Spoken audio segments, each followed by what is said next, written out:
Dear friends, students, subscribers, welcome to the IAS Mentor.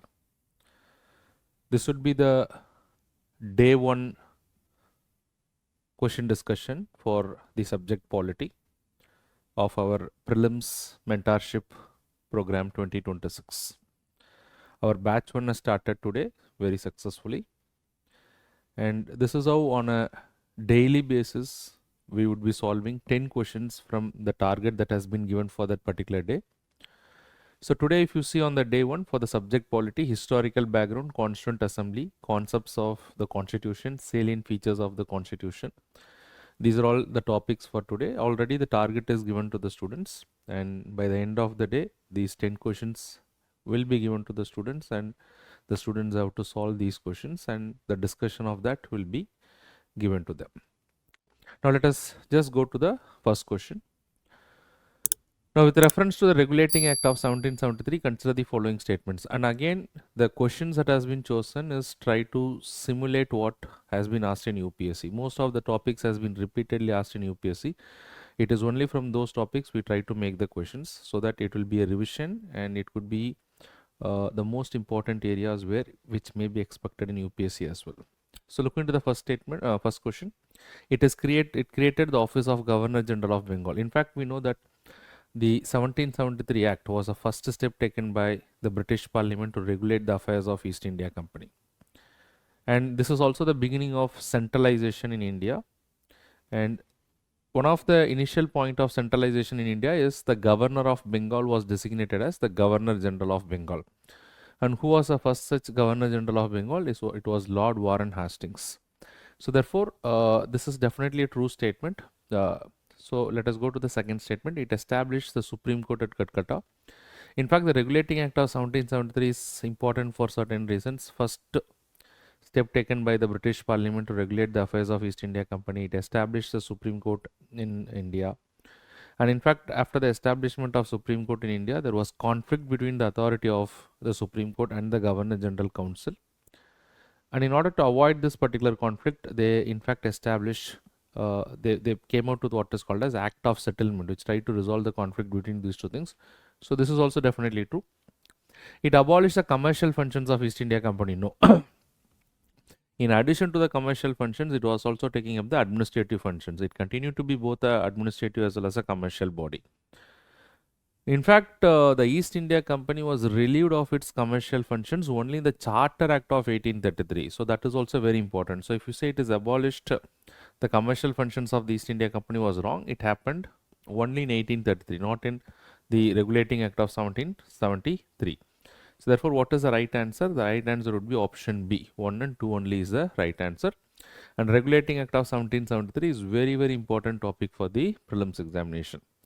Consider the following provisions with regard to the Charter Act of 1833. The next question. If you see from the company rule, that is the first phase of the British rule in our country, which is the company rule from 1773 till 1858 or 1857, you can say. So this era, sometimes UPSC can ask one question, and most important them are the Regulating Act of 1773, the Charter Act of 1833. So carefully we have picked up the questions from those areas.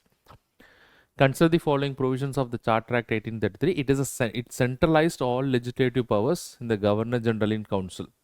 In fact, you will understand this is the peak of centralization during what is called as the company rule. In fact, gradually from 1773, they kept on increasing the centralization. And how the centralization came to its zenith is that the Governor General of, in fact, the Governor General of Bengal was redesignated as the Governor General of India. And Lord William Bentinck was the first such Governor General of India. It happened by the Charter Act of 1833. And not only this happened, and after doing this, they taken up the legislative powers of the other provinces. This has also happened. It centralized all legislative powers in the Governor General in Council. Yes, this is definitely true. Therefore, it deprived the legislative powers of the other provinces. It introduced a system of open competitive recruitment to civil service. In fact, the Charter Act of 1833 that tried to introduce an open competitive examination, but it could never materialize because of the resistance from the Court of Directors. They are called they are similar to that of the owners of the East India Company. They did not allow for it. It created a post of Governor General of India. This is definitely true. The Governor General of Bengal was redesignated as the Governor General of India, and as I already said, Lord William Bentinck is the first such Governor General of India.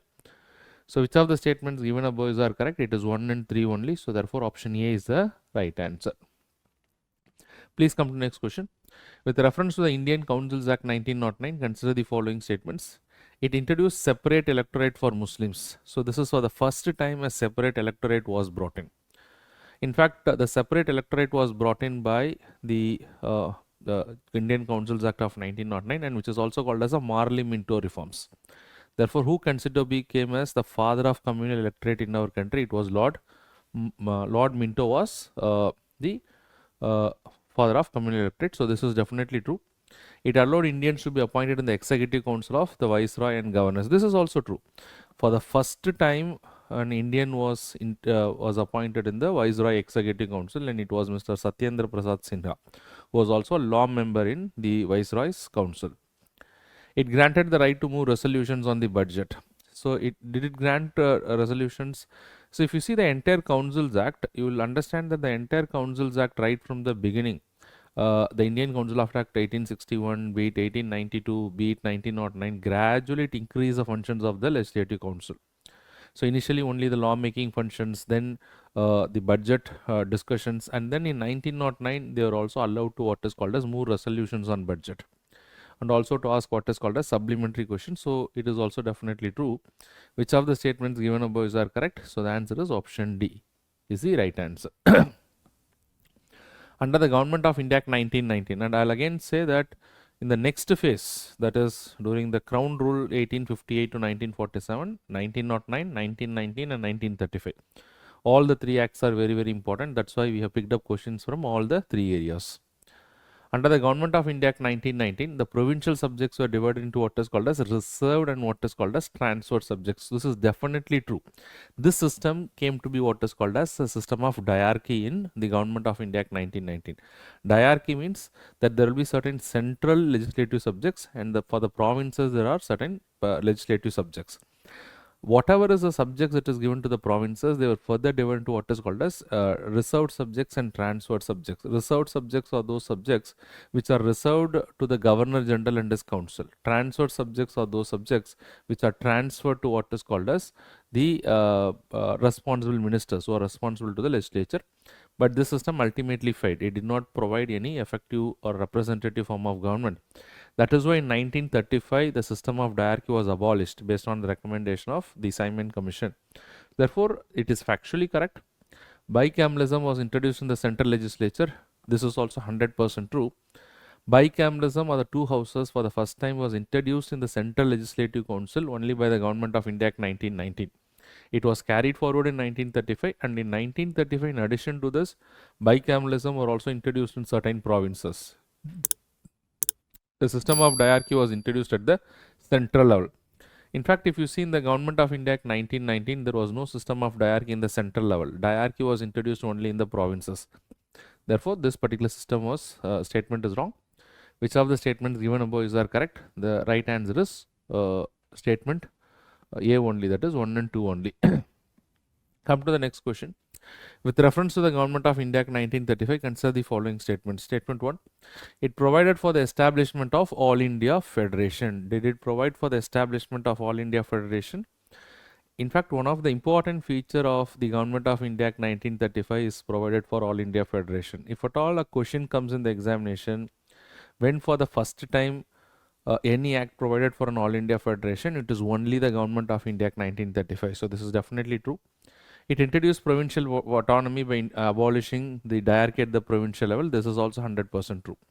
By the Government of India Act 1935, the system of diarchy was abolished in the provinces, and they wanted to give autonomy to the provinces as to how they will manage their subjects. But whereas the Government of India Act 1935 also allowed for a system of diarchy in the center, but it never materialized, but there was a provision, theoretical provision. So this is also true. Statement 2. It introduced bicameralism in all the provinces. It did not introduce bicameralism in all the provinces. In fact, it introduced bicameralism in some of the provinces. To be very specific, I think it introduced bicameralism in 6 provinces. In provinces like Bengal, Bombay, Madras, then you have Bihar, then you have Assam, United Province. In these provinces it introduced, but not in all the provinces. Therefore, the right answer is option A. 1 and 2 is the right answer. Please come to question number 6. With reference to the Constituent Assembly of India, consider the following statements. So, we are done with the historical background. We will go to Constituent Assembly. And the questions have been chosen depending upon the weightage of each and every areas. Statement 1. The members of the Constituent Assembly were elected. With reference to the Constituent Assembly of India, consider the following statements. The members of Constituent Assembly were elected by the provincial legislative assemblies through a method of proportional representation by means of single transfer vote. This is definitely true.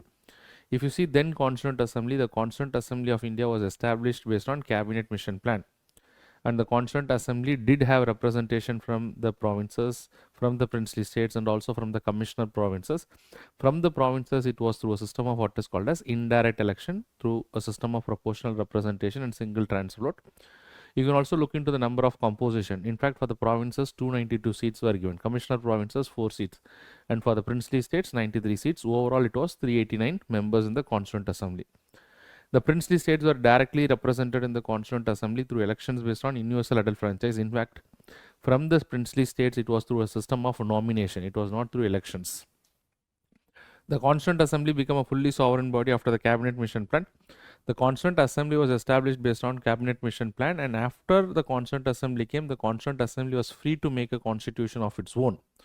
Although it was a sovereign body, but it did not function effectively. It started functioning only after Indian independence. But yes, it can be a sovereign body to do whatever, so that we can assume this particular statement to be right.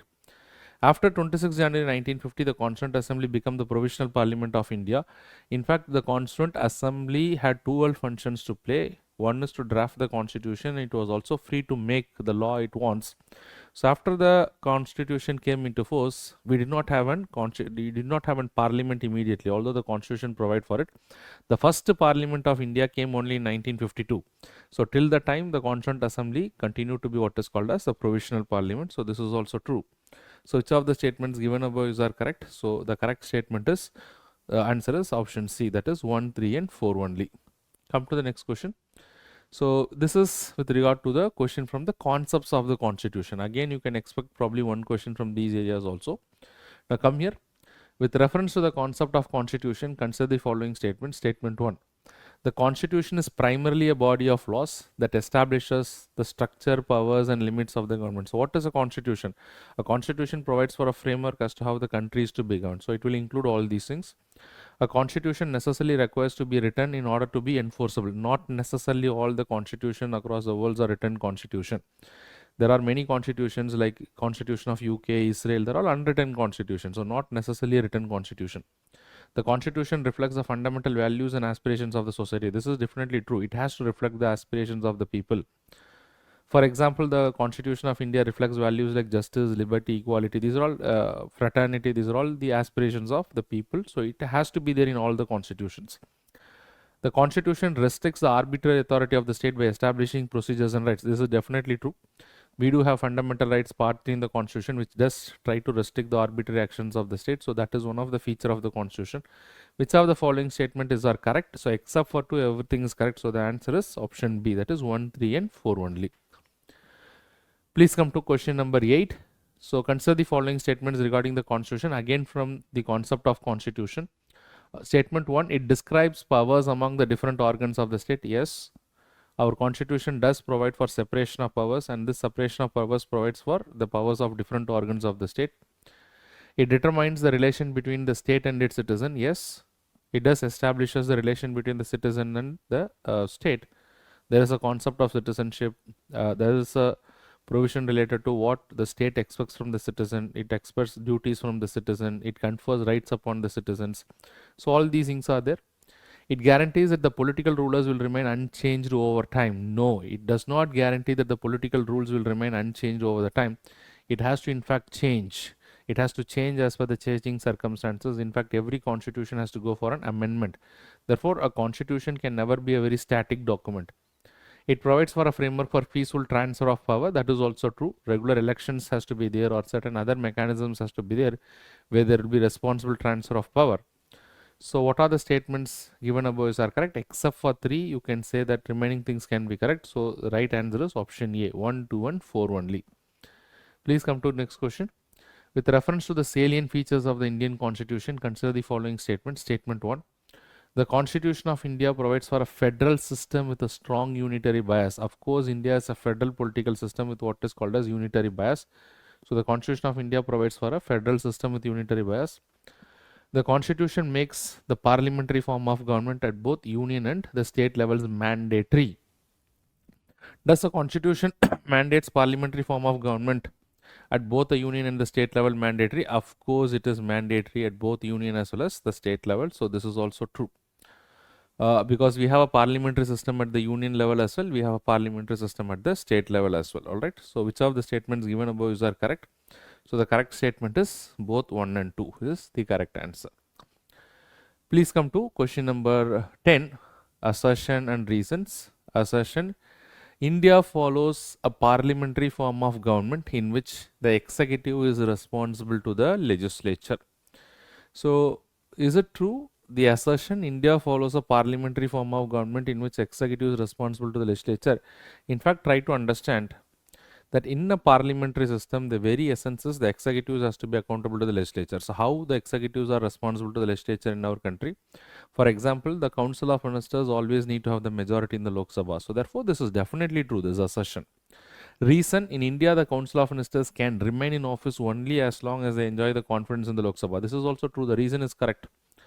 The assertion is saying that the executives are accountable to the legislature. And how? Because the Council of Ministers can continue in office as long as they have the majority. So the reason is also correct. So what is the right answer in this particular case? Both A and R are true, and R is the correct explanation of A. So with that, we come to the end of our discussion for day 1, and today the topic is from Indian polity. And in this way, what the students will do is, in this particular program, every day a target will be given. From that particular target, the questions will be discussed. So gradually the conceptual understanding will be clear. And as and when they cover a part of a subject, a part test will be there. When they cover the entire subject, the full test will be there. After revision, there will be a comprehensive test. So in this way, the conceptual clarity will also be built. And as a part of this particular program, we also give last 17 years of previous year questions file to the students. So students, once they complete their subject, they will also look into the previous year questions also, solve it also. So in this way, we will solve more than 3000 multiple choice questions, including the previous year questions in the entire program. And in addition to that, on a daily basis on this particular topic, a crisp revision material will also be given to the students, which basically is not to read from it directly, but it should be used as a revision material. Probably it should be used as a material, as a reference point. So finally you can revise all those things. So these are all some of the unique features. And then of course I will act as a mentor for certain subjects, Somasekhar sir as a mentor for some subjects. So whenever the students have any doubt on the respective areas, you can also reach out to us to get your doubts clarified. So the first batch has already started today. The second batch of our prelims mentorship program will commence from 15th December 2025, and the third batch of our mentorship program will commence from 6th January 2026. And this is a program for those students who already have got certain basic ideas, but maybe they have problem in having a fixed schedule or motivating themselves in consistently doing the work. So you can look forward for this particular program. All right. So with that, I'll wind up the discussion for the day 1. So daily we will discuss according to the target that is given. And I hope that this will be extremely useful to the students. For more details about this particular course, you can reach out to us to the number that is given in the description, mobile number given in the description box below. Thank you very much and all the very best.